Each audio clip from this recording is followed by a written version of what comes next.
तो नमस्कार दोस्तों, द एम्पावर्ड माइंड पॉडकास्ट के एक और एपिसोड में आपका स्वागत है। तो स्वागत करेंगे हमारे आज के गेस्ट का, जिनको आप जानते ही, सुशील जी को। नमस्कार सुशील जी। नमस्ते। कैसे हैं आप? बहुत बढ़िया। तो आज हम किस बारे में चर्चा करने वाले हैं? आज हम चर्चा करेंगे जी कर्ण के विषय। अब आजकल बड़ा चल रहा है कि कर्ण की काफी प्रशंसा लोग करने लगे हैं। हाँ। और ये समझते हैं कि कर्ण को अपनी जिंदगी में बहुत दुख मिला, और लेकिन फिर भी उसने अपनी दोस्ती निभाई, या जैसे भी रहा, वही दानवीर रहा, उसने तीनों के को अपने बाण गुण दिए। बता देते हैं। लेकिन ये समझिए सर, कर्ण बुरा था, केवल इसलिए बुरा नहीं था कि वो दुर्योधन का साथी था। और भी कई सारी चीजें हैं जिसके लिए कहा जा सकता है कि कर्ण बुरा था। हम स्टेप बाय स्टेप उसके बारे में आज चर्चा करेंगे। नहीं, मुझे एक चीज़ और समझ में नहीं आती कि हमारा इस जो कल्चर है या फिर हमारा जो समाज है, लोगों को पता नहीं क्या ब्रेन वॉश होता है लोगों का। मतलब एक जब पता है कि जब वो चीज़ बुरी थी उसको फॉलो नहीं करना है, लोग उसके प्रति रुचि दिखा रहे हैं, लोग उसमें अच्छाइयाँ ढूंढ रहे हैं। मतलब इंसान इतना भी क्या पॉजिटिव हो रहा है कि हर चीज़ में अच्छाइयाँ ढूंढ रहे हैं। जब उनको दिख रहा है कि साड़ी उतार रहे हैं, पूरी सभा देख रही है, वैसे बोलेंगे कि हम वुमेन एम्पावरमेंट के साथ है, वैसे बोलेंगे कि हमारे लिए वुमेन एम्पावरमेंट अच्छी है, हम तो वुमेन के साथ है जी, हम तो वुमेन के राइट के लिए लड़ते हैं। वहाँ नहीं दिखती उनको वो चीज़। वो तो सेट एग्जाम्पल था। वो जो द्रौपदी थी, वो जो भवानी का जो खप्पर था, वो क्या था? वो एग्जाम्पल था। वो एक गीता जो थी, मुझे ऐसा लगता है कि जो गीता जो उन्होंने लास्ट में बताई, श्रीमद् भागवत पुराण मान लीजिए, भागवत गीता मान लीजिए, वो मेरे हिसाब से जब श्री कृष्ण को पता चला कि अब जाने का समय आने वाला है थोड़े टाइम के बाद, तो उन्होंने एक कंपाइल करके एक असाइनमेंट बना के दे दिया हमको कि तुम बस इतना फॉलो कर लो भाई, इतने में तुम्हारी जिंदगी की सफल हो जाएगी। और आज की कितनी बुक्स है जो इससे डिराइव हैं। और उन्होंने जब उतना बताया कि भाई अगर इतने से चलेगा ना तो तुझे कोई दिक्कत नहीं आने वाली, फिर भी पता नहीं लोग इन चीज़ों को फॉलो क्यों कर रहे हैं। तो इस चीज़ पे मैं थोड़ा सा दुखी हूँ। और आपने अभी बोला कर्ण के ऊपर, तो मेरा दुख थोड़ा झलका। तो मुझे चर्चा करनी है इस बारे में। बहुत बढ़िया। देखिए ऐसा है, अब आपके प्रश्न का सारांश यही है कि सबको पता है कि भागवत कथा स्पष्ट रूप से कर्ण को बुरा कह रही है, महाभारत कथा स्पष्ट रूप से कर्ण को विधर्मी कह रही है। तो अब इस कालखंड में हम कर्ण का गुणगान क्यों कर रहे हैं? उसका कारण क्या है जी? देखिए, कुछ लोग ऐसे हैं समाज के अंदर जो चाहते हैं कि बुरे लोगों की प्रशंसा की जाए और अच्छे लोगों को पीछे धकेला जाए, ताकि हमारे सदग्रंथों को गाली देने का मौका मिल सके। सही बात। उनको कथा से कोई मतलब नहीं है, उनको कथा से प्रेम नहीं है, उनको कथा से मिलने वाली भक्ति से कोई प्रेम नहीं है, क्योंकि उनको भक्ति से कोई प्रेम नहीं है। ठीक है जी। उन्हें इन चीजें नहीं चाहिए, उनको चाहिए कि कैसे जो हमारे देवगण हैं, परमात्मा स्वरूप भगवान श्री कृष्ण है, उनको गाली दी जाए, और जो विलेन बने हैं, जो बुरे व्यक्तित्व हैं, उनकी प्रशंसा की जाए। समाज को बांटने वाले लोग इस तरह की बातें करते हैं। अब मैं आ रहा हूं वापिस वहीं पे कि जो लोग समर्थन करते हैं कर्ण का, क्यों करते हैं और क्यों नहीं करना चाहिए समर्थन कर्ण का। देखिए जी, मैं तो स्पष्ट रूप से कहता हूं कि कर्ण पैदा ही नहीं हुआ और जो पैदा ही नहीं हुआ तो उसके बारे में क्या चर्चा होनी चाहिए। लेकिन क्योंकि महाभारत कथा जय संहिता कहती है कि कर्ण पैदा हुआ, अब हम समझते हैं कि कर्ण कैसे पैदा हुआ। कथा के अनुसार समझेंगे और कथा के हिसाब से ही मैं एक एक चीज आपको डिफाइन करूंगा। आपको पता है कर्ण कैसे पैदा हुआ? बताइए। कितना पता है सर? मुझे अब जीरो मान के चलिए। जीरो। चलो,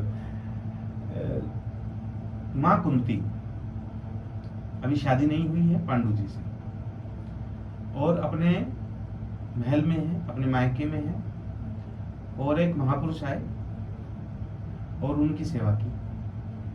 उनकी सेवा से जब कुंती ने सेवा की तो ऋषि प्रसन्न हो गए, और दुर्वासा ऋषि नाम था उनका, और उन्होंने कुंती को एक मंत्र दिया कि इस मंत्र के पाठ से तुम जिस देवता का आवाहन करोगे वह देवता तुम्हारे समक्ष आ जाएगा।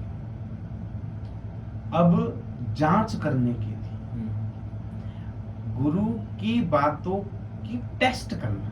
सही बात है, ये सबसे खतरनाक है। तो उसने टेस्ट किया, सूर्य भगवान के समक्ष वो मंत्र पढ़ा, सूर्य देव प्रकट।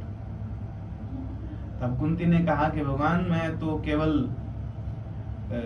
परीक्षा कर रही थी कि मंत्र कारगर है या नहीं है, यानी कि गुरु पर संदेह। जब व्यक्ति कोई भी गुरु पर संदेह करेगा तो उसका फल क्या होगा? बहुत बुरा होने वाला, टेंसनेस, अच्छा नहीं होगा।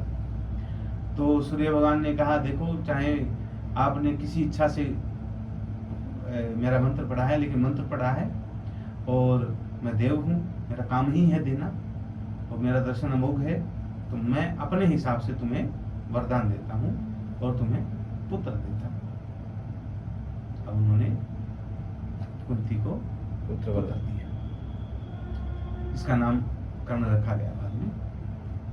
अब देखिए, शादी नहीं हुई है, गुरु पर संदेह किया, और संदेह से एक गुण उत्पन्न हुआ जिसका नाम रखा गया कर्ण।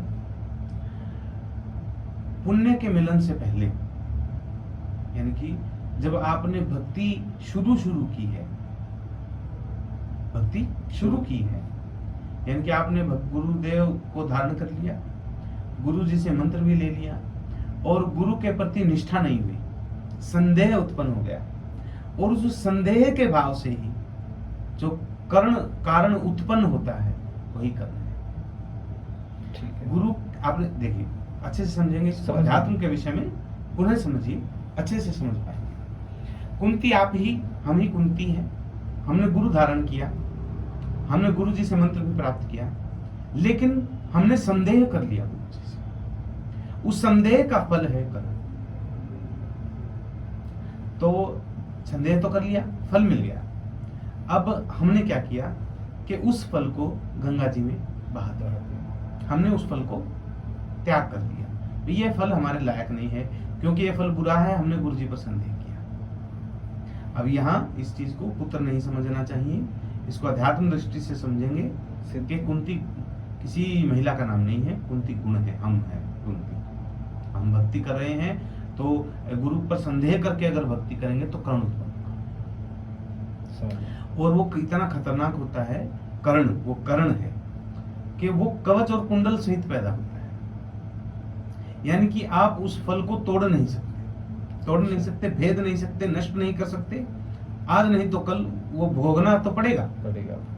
अभी के लिए हमने उसको गंगा जी में बहा दिया, हमने छोड़ दिया, वे नहीं, हम ये फल नहीं यूज करें, हमने त्याग दिया एक बार की मान के।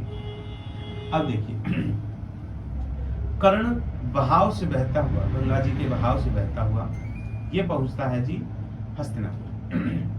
हस्तिनापुर में एक सारथी है, और उन्होंने देखा भी गंगा जी में एक टोकरी बहती आ रही है, उसमें बालक है, बालक को निकाला, और जो महिला थी सारथी की पत्नी, उसका नाम राधा था, उन्होंने उस बच्चे का पालन किया, तो उस बच्चे का नाम रखा गया राधे।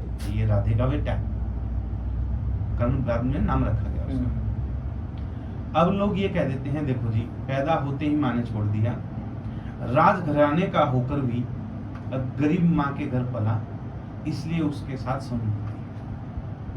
तो वो तो श्री कृष्ण के साथ भी हुआ था। अब यही घटना भगवान श्री कृष्ण के साथ हुई। हाँ। राजवंश का लड़का और ग्वालों के घर पल रहा है, जेल में पैदा हुआ, जेल में पैदा हुआ, उससे भी बुरा कि जेल में उससे पैदा भी हुआ। बुरा, जेल में पैदा हुआ और ग्वालों के घर पल रहा है। सेम सिचुएशन है, मिलती जुलती है, तो ये कोई खास बात नहीं, ये खास बात है, कोई खास बात नहीं। जिंदगी पता नहीं कहाँ क्या डेस्टिनी किसकी कहाँ, तो इस बारे में सहानुभूति हूँ मैं, कोई रीजन नहीं। उसके बाद आगे बढ़ते हैं। तो उसकी निष्ठा हुई कर्ण की कि मैं धनुर्विद्या सीखूं।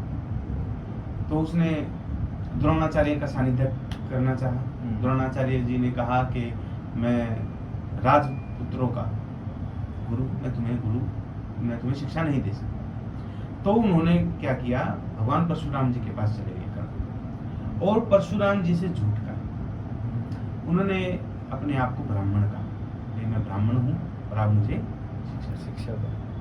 तो अब ये समझिए, ज्ञान प्राप्त करने के लिए झूठ बोलना आज के कालखंड में सार्थक हो सकता है, सही बात है, लेकिन द्वापर युग में झूठ बोलकर ज्ञान प्राप्त करना सार्थक नहीं था। अच्छा, हम ये कह सकते हैं जी, अगर किसी को जानकारी प्राप्त करनी है, विद्याधन करना है, तो उसके लिए थोड़ा अगर झूठ बोल दिया तो क्या दिक्कत हो गई? सही झूठ ही बोला ना, उसने अपने आप को ब्राह्मण कह दिया और भगवान परशुराम जी ने उसको शिक्षा दे दी। जब भगवान परशुराम को पता लगा कि ये ब्राह्मण नहीं है, तो भगवान ने उनको श्राप दे दिया परशुराम जी ने, भाई जा तू मेरी सिखाई हुई विद्या सारी भूल जाएगा। अब ये बड़ी सर विकट बात है कि यहाँ लोग समर्थन करते हैं कर्ण का, कि कर्ण ने ज्ञान प्राप्ति के लिए ही झूठ बोला था। अब समझिए, कर्ण ने ज्ञान प्राप्ति के लिए झूठ नहीं बोला था, कर्ण ने शस्त्र विद्या सीखने के लिए झूठ बोला था, लड़ाई करने सीखने के लिए झूठ बोला। एक बात। सही बात। दूसरा, झूठ ही बोला, सत्य नहीं बोला, झूठ नहीं दिखता उनको, झूठ बोला हुआ नहीं दिखता, झूठ बोला। तीसरा, अपने गुरु से झूठ बोला। सही बात है, ठीक है जी। सामान्य रूप से हम कहीं झूठ बोले, किंचित लाभ के लिए, थोड़ा लाभ के लिए अगर कोई झूठ बोलना जाए तो कहते हैं भाई आटे में नमक चलता है। ऐसे कैसे चलता है?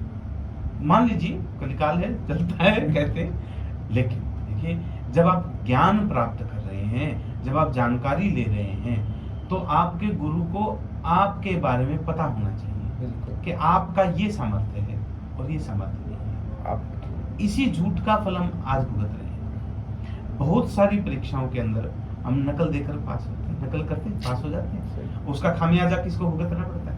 हम खुद को ही होता है। होता है सर।